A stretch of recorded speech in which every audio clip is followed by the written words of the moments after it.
இரண்டாவது உலக யுத்தத்திற்கு பிறகு 1941 இருந்து 1948 வரை இடைப்பட்ட 8 ஆண்டுகளில் 259 தீவிரவாத தாக்குதல்கள் யூத தீவிரவாதிகளால் நடத்தப்பட்டுள்ளது.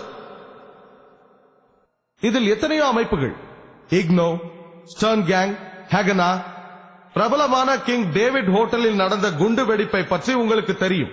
22 ஜூலை 1946 அது தகர்க்கப்பட்டது. அதை நடத்தியது இக்னோ.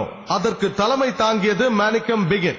அதில் 91 அப்பாவி மக்கள் கொல்லப்பட்டார்கள். அதில் 28 பேர் பிரிட்டிஷ், 41 அரேபியர்கள், 17 யூதர்கள், மற்றவர்கள் 5.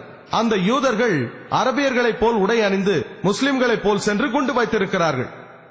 இதற்கு தலைமை தாங்கியது Manickam begin.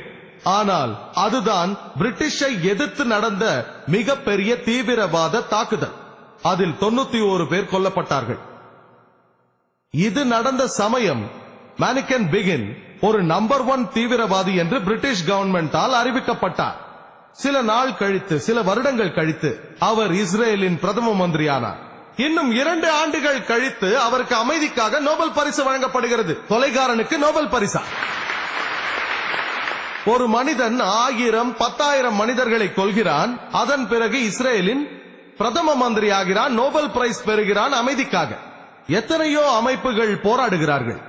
Stern gang, IGNOU, ஹேகனா எல்லோரும் யூத பயங்கரவாதிகள். அதன் தலைவர்கள் யட்சாக் Rubin, Manickam begin, Ariel Sharon பிற்காலத்தில் பிரதம மந்திரியாகி உயர் பதவிக்கு வந்து இஸ்ரேலில் வசிக்கிறார்கள். அவர்கள் அனைவரும் யூத நாட்டிற்காக போராடியவர்கள். நீங்கள் உலக வரைபடத்தை